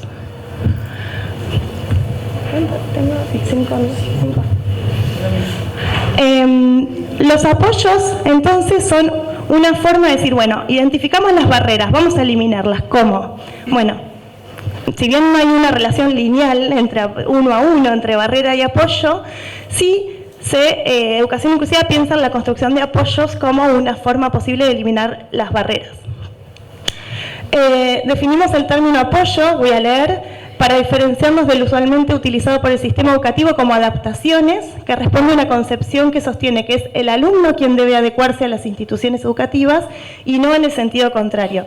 Es decir, no sostengo una propuesta única, homogénea, estandarizada y le hago alguna adecuación, alguna adaptación, sino que si este estudiante no ve una barrera, yo tengo que repensar mi propuesta. Y seguro cuando la piense, la mejoro para todo el estudiantado y no solo para este estudiante con discapacidad. Y además cuando la pienso, la tengo que pensar en procesos colaborativos, que ahora vamos a hablar un cachitito de eso. Entonces el término apoyo refiere a aquellas modificaciones que deben realizar las instituciones educativas en pos de asegurar la inclusión. Y eso es lo que está escrito en continuación. Y esto es importante porque fíjense cómo la categoría apoyo proviene del campo de la educación inclusiva. Por lo tanto, el apoyo no es una adaptación sobre el individuo para modificar su déficit, ¿no? Para hacerlo más funcional, normalizarlo. El término apoyo alude a las cosas que las instituciones hacen para estar seguros que todos pueden aprender. Por lo tanto, hay distintos tipos de apoyos y los podemos pensar desde distintas perspectivas. Una cosa brevísima para decir es que hay normativa también que está prescribiendo qué se considera un apoyo y en ella nos podemos apoyar, valga la redundancia, para legitimar cierta construcción de apoyo en las instituciones. Podemos mirar esta normativa y pensar los apoyos desde esa idea. Solamente para decir que la idea de apoyo, además, no proviene tampoco como algo que requieren solamente las personas con discapacidad, sino que se parte de la idea de que todos necesitamos apoyo. Por eso una idea que vamos a trabajar es la idea de apoyo a la enseñanza, que no es sobre la persona con discapacidad, sino sobre los docentes que están pensando la enseñanza. Entonces, el apoyo en personas con discapacidad no tiene una diferencia de tipo con los apoyos pensados para personas sin discapacidad, sino de grado. Todas las personas nos apoyamos mutuamente y requerimos y damos apoyo. Las personas con discapacidad también. Y no son apoyos diferentes, sino que quizás la cuestión esté en el grado de apoyo, no en el tipo. Pasé varias filminas con normativa, pero acá brevemente para decir, leo, todos los apoyos escolares deben estar centrados en la enseñanza. La prueba está en incorporar el intérprete y sin formación disciplinar, y ahí se hace el lío con ciertas categorías matemáticas. Los apoyos no se definen por el diagnóstico, sino por las características del alumno, de la institución, su relación con el saber, etc. Es decir, que personas que pueden ser clasificadas según una lógica médica de la misma forma, no representan para nosotros el mismo tipo de sujeto para pensar los apoyos, porque no pasa por esa lógica. Deben estar planificados y puestos en juego en procesos de toma de decisión colaborativos, y aquí aludimos con trabajo colaborativo. Es un trabajo entre distintas personas que pueden tener disparidad de saberes, pero paridad de posiciones. Entonces yo, con una maestra de especial, con un acompañante terapéutico, con la familia, el mismo estudiante con discapacidad, puedo ponerme a pensar. Todos sabemos cosas diferentes y que además, como los niños, hay cosas que sé, que me doy cuenta que sé, porque puedo construir en el espacio donde comparto con otro una pregunta sobre la enseñanza. Cosas que yo no sé ahora, pero conversando con alguno de ustedes, lo puedo construir y es algo que no hubiera sabido si no me hubiera puesto a pensar. Por lo tanto, todos además no solo tenemos saberes específicos, sino que podemos construir saberes en el diálogo con otros referentes. Y eso es lo que entendemos por trabajo colaborativo. No es un experto que le dice a otro qué hacer, sino que alguien que ayuda a pensar, digamos, ¿no? Y ya para terminar, los apoyos podemos también clasificarlos de variados tipos. Voy a leer la lista y voy a poner algunos ejemplos de cada uno. Comunicacionales, aspectos organizacionales, recursos materiales, recursos humanos o apoyos a la enseñanza. Por comunicacionales, no solamente es, por ejemplo, en este caso, vuelvo al ejemplo de intérprete de lengua de señas, porque ahí estaríamos interpretando que el apoyo a la comunicación es solo para las clases presenciales y la lengua oral, pero la lengua de señas no tiene escritura y tiene otra gramática. Entonces, quizás ese apoyo se requiera para leer o escribir textos en castellano escrito o en otros espacios que no sean solamente la clase presencial, porque no es solamente un apoyo a la oralidad en clase, sino que tendríamos que pensarlo en más situaciones. Aspectos organizacionales tienen que ver con, por ejemplo, algunas características propias del nivel superior es que se esperan los estudiantes una cierta alfabetización académica que venga como de la secundaria, ¿no? A veces las instituciones son desorganizadas, tienen tiempos diferentes, faltan los docentes, no está muy claro cuál es el aula, no sé si esto representa esta universidad, pero sí representa otras, y hay personas que se pueden ver desafiadas o incluso muy angustiadas por estas situaciones, estos cambios. Por lo tanto, ahí hay algunos tipos de apoyo que podemos hacer, como que haya referentes claros para consultar y avisar, anticipar. En algunas personas es muy importante la anticipación de lo que se pueda modificar y a veces en la vida universitaria se tiene una concepción del alumno como autónomo, capaz de soportar todos estos cambios sin que eso produzca ningún efecto sobre los sujetos. Y sabemos que a todos nos producen efectos, pero que hay personas donde estos efectos pueden tener,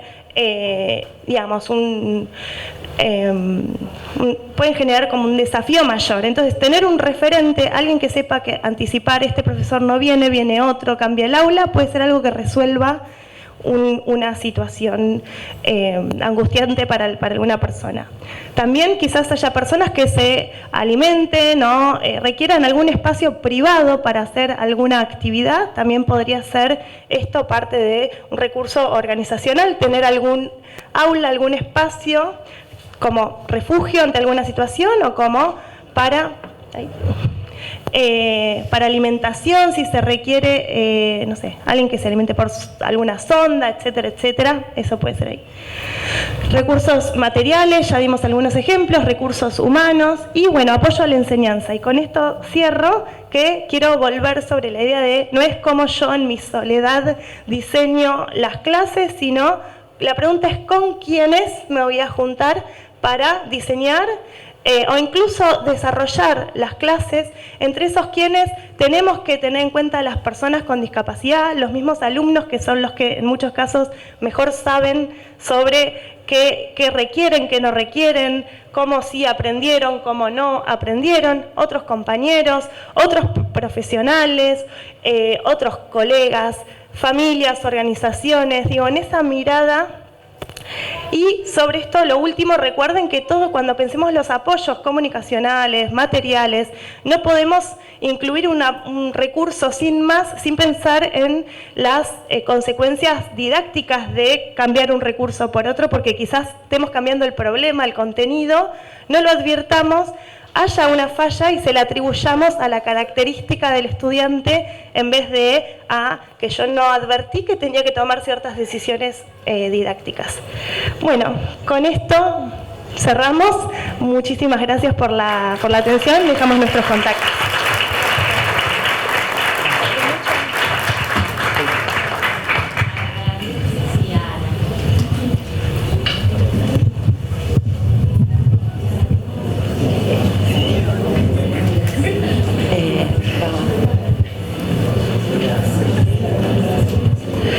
Bueno, yo soy, buenos días, ante todo, soy Ana Bernarda, formo parte de Pergamino, formo parte de la Comisión de Discapacidad junto con mi coordinador, que es Alexis Rodríguez. Esto es una experiencia que contamos, Pilar, me sentí identificada en cada palabra que dijiste. Esto comenzó con lo que llamamos un mini centro de apoyo, así lo llamamos, hasta que se transformó se hizo realidad en el 2018 la Comisión de Discapacidad, buscando ser una universidad inclusiva, que parece mentira, ¿no?, que tengamos que decir que somos inclusivas, tendría que ser una cosa cotidiana.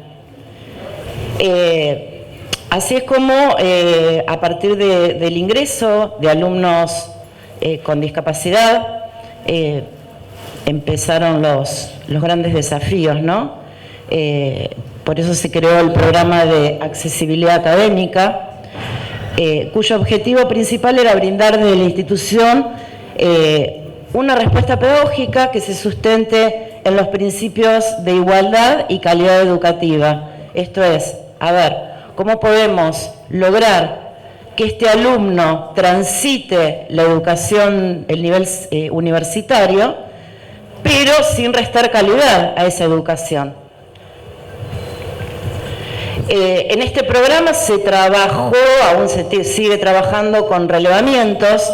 En la ficha de ingreso nosotros hay un apartado que pregunta si posee algún tipo de dificultad o discapacidad, de qué tipo, y lo que hacemos es contactarnos con esos alumnos, que a veces es mucha cantidad la que responde que sí. Luego cuando viene el contacto ahí baja mucho la cantidad de gente que se contacta con nosotros, y lo que hacemos luego de ese relevamiento es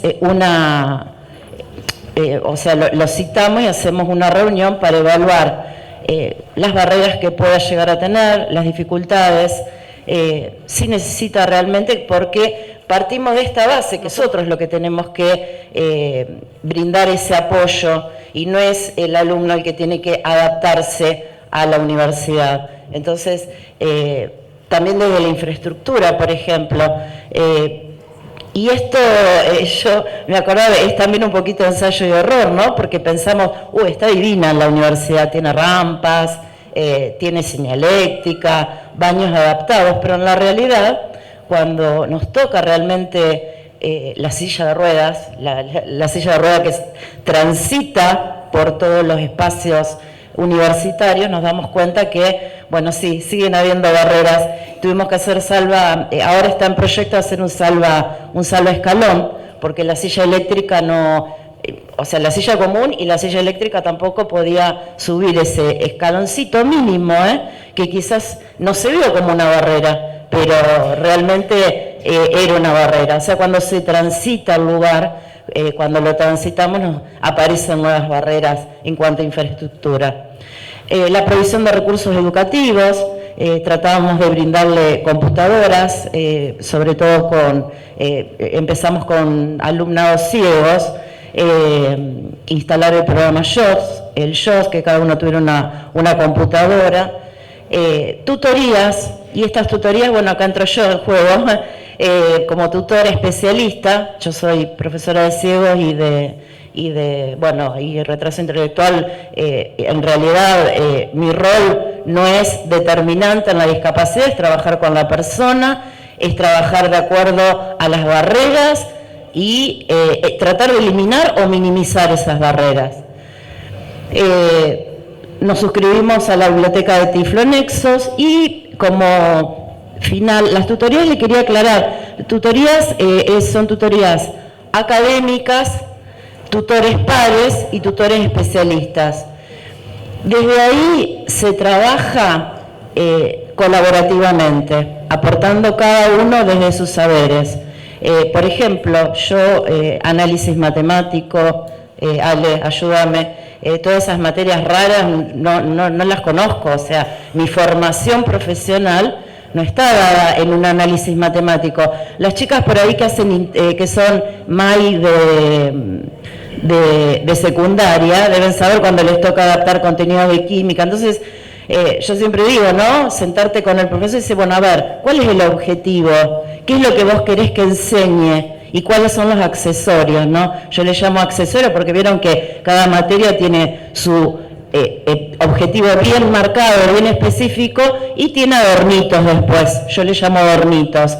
Bueno, a ver, ¿qué es lo que nosotros queremos que este alumno sepa y qué es indispensable que sepa para resguardar esa calidad educativa y para que aprenda ese contenido? Entonces, en eso, por ahí, centramos más nuestra atención desde el profesor, de qué adaptación, qué apoyo tiene que brindar este profesor. Nosotros empezamos con Alexis con gráficos de funciones y que se hicieron de manera artesanal. porque, por ejemplo, bueno, él después les va a contar si quiere, pero no sabía, no conocía el braille porque la ceguera de él fue adquirida. Entonces, bueno, hubo que ver cómo resolvíamos esa situación trabajando en conjunto, desde la profe de matemáticas, Juliana, una genia, que es de Junín, porque también trabajábamos con Junín, una Eliana, que es, o sea, todo lo referido a la informática, a lo tecnológico, o sea, cómo adaptar para que el yo leyera las funciones matemáticas, los símbolos matemáticos. Bueno, desde la tutora especialista, los tutores pares, los tutores, éramos un mini centro de apoyo, un grupo de trabajo en realidad.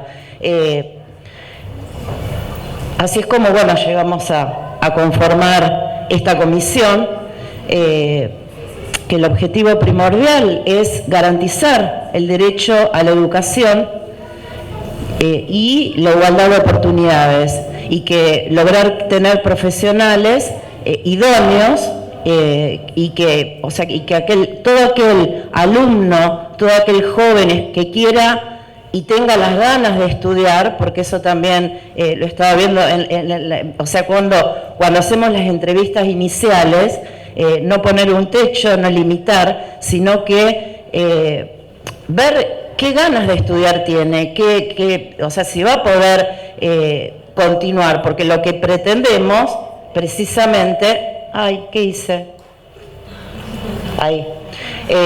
lo que pretendemos precisamente, que es lo que dijo Natacha, que no solo que ingrese, porque pueden ingresar muchas personas con discapacidad, ojo, no solamente trabajamos con personas con discapacidad, también se trabaja mucho acompañando aquellas dificultades, déficit físico, aquellas enfermedades autoinmunes, por ejemplo, que provocan que ese alumno no pueda ir a clase todos los días.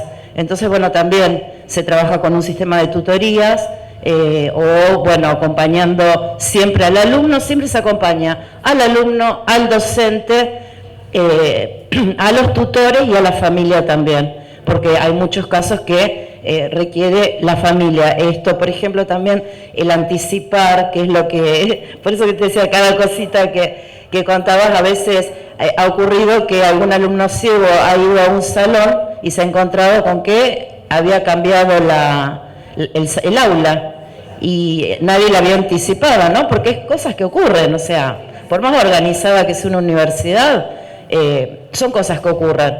Entonces, bueno, quedarse parado y no saber qué hacer. Entonces, bueno, de esto fuimos aprendiendo que hay que anticipar, nos conectamos con las profes, por ahí me avisan a mí que, o al mismo alumno que no vayan, que ella va a estar ausente, porque bueno, ustedes saben que una persona con una discapacidad motriz, por ejemplo, el tiempo que demora desde que se levanta, se cambia, o sea, todo lo que hacemos nosotros, que capaz que nos levantamos 10 minutitos antes de ir a trabajar, requiere, todas, creo que la mayoría son especialistas en discapacidad, y bueno, sabemos que todo el tiempo que requiere, ¿no? Y llegar a la universidad y encontrarse con que ese día no hubo clases, bueno, entonces tratamos de que, por ahí es frustrante, y esta frustración es una barrera, se puede llegar a transformar en una barrera.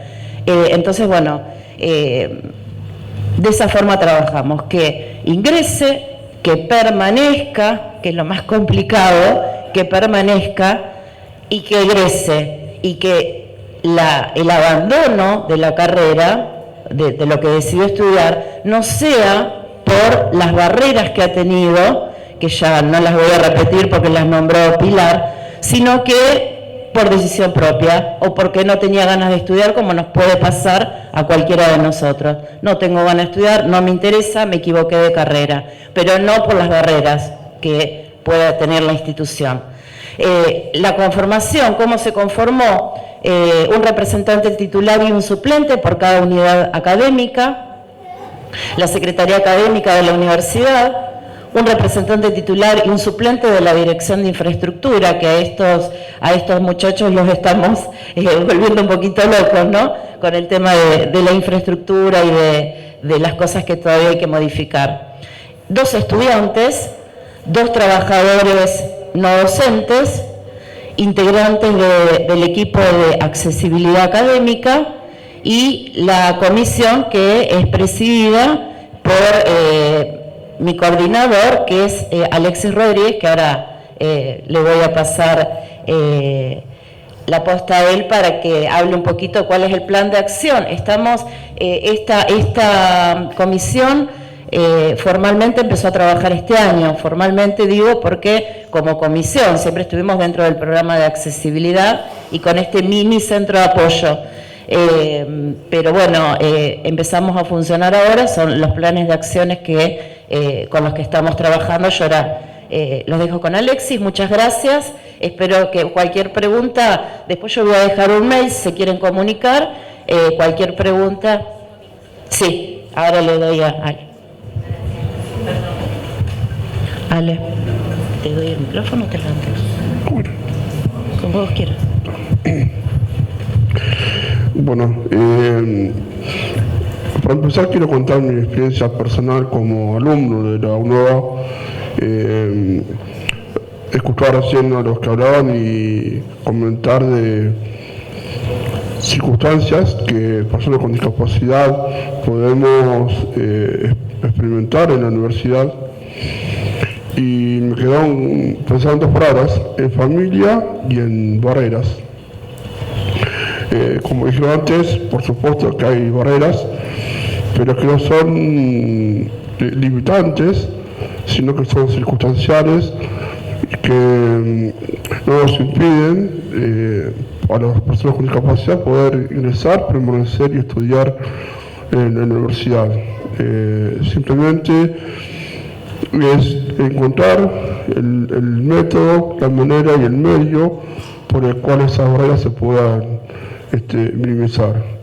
Y creo que lo más importante es la predisposición, la buena voluntad, no solamente de la universidad como institución, sino también del alumno con discapacidad, de entender que a veces las instituciones, las personas no tienen por qué saber o entender a las personas con discapacidad. Creo que las falencias que puedan tener las personas, las instituciones se pueden resolver con buena voluntad. Y partiendo de ese punto, creo que hace que esas barreras se puedan minimizar y que como alumnos podamos progresar y crecer en el ámbito universitario y poder lograr un título. Después, familia es muy importante, es fundamental. Creo que independientemente de la autonomía o de la independencia de las personas con discapacidad, de una manera u otra, la familia cumple un rol importantísimo en la vida de un estudiante. Por una cuestión de contención, de apoyo, de ayuda, son las familias son un factor importantísimo para que los alumnos puedan ingresar y poder estudiar. Y esto lo digo desde lo personal. Cuando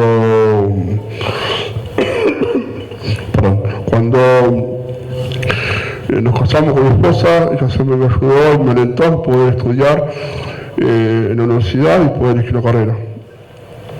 Y gracias a eso, gracias a que tenía una cuestión pendiente de estudio que nunca había podido estudiar, ingresé a la UNOVA y gracias al apoyo y al esfuerzo familiar pude graduarme de técnico en gestión de pymes en la UNOVA. Y hoy, después de esta experiencia, que no solamente es personal, sino también es familiar, también para uno es una demostración hacia los hijos de que más allá de las dificultades puede lograr un progreso en lo educativo, sin pensar a veces en lo laboral. Creo que a veces las personas con discapacidad no pensamos en estudiar para lograr un trabajo importante, porque a veces vemos lejos el estudiar, imagínense que el poder insertarse laboralmente está aún más lejos todavía. Creo que las iniciativas que motivan a las personas con discapacidad a estudiar son más afectivas, son más emocionales, son más personales que laborales.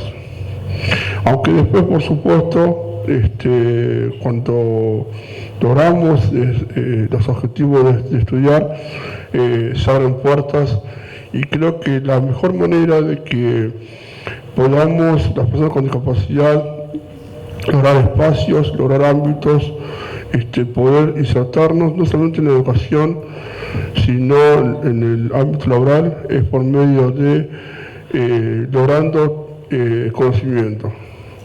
Cuanto más esfuerzos se unen de las instituciones, los docentes, las personas con discapacidad y sus familias, creo que vamos a lograr más espacio, una evolución más de la sociedad y las empresas.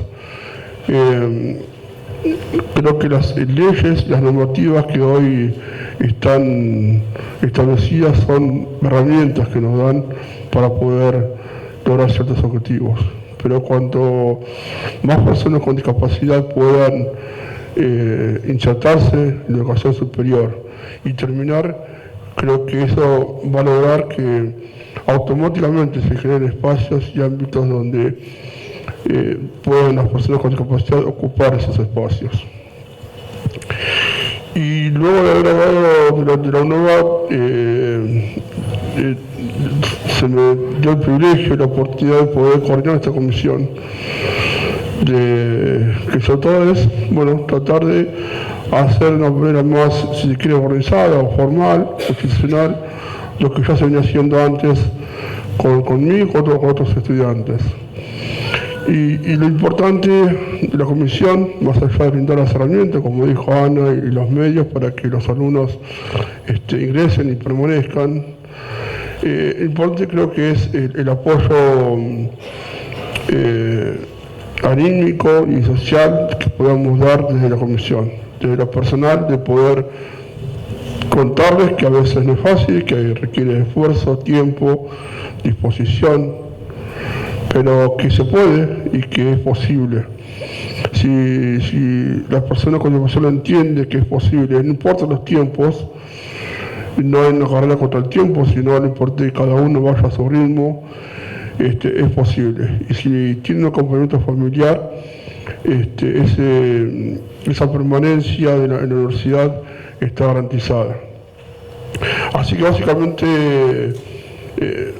de lo personal quiero expresar esto, que el mayor objetivo nuestro como comisión es que podamos transmitir estas experiencias a todos, y que en realidad todos necesitamos de todos, desde instituciones, abrir las puertas, el Estado brindando herramientas, docentes mostrando disposición, alumnos siendo pacientes y tolerantes.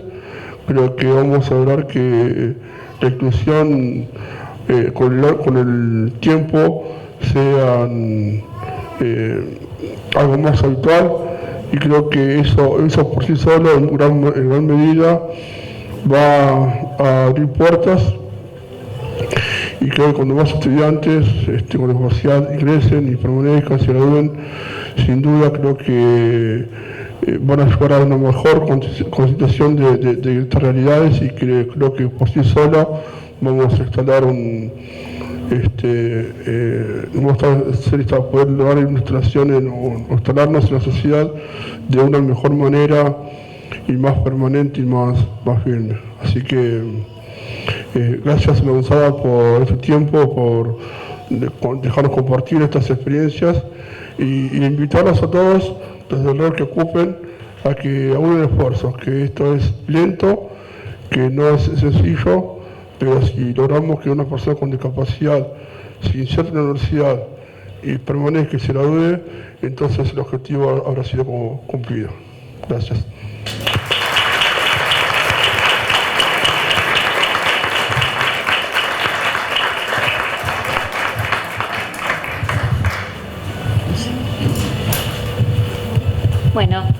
Muchas gracias por estar aquí, haber compartido esta experiencia.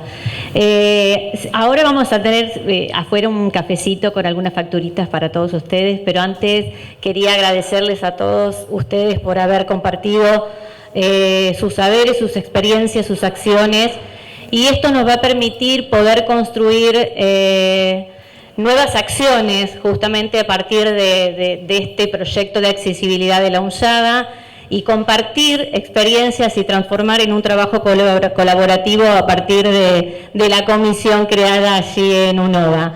Muy bien lo dijiste, Pilar, el trabajo colaborativo, ¿no? Así que bueno, muchas gracias a todos.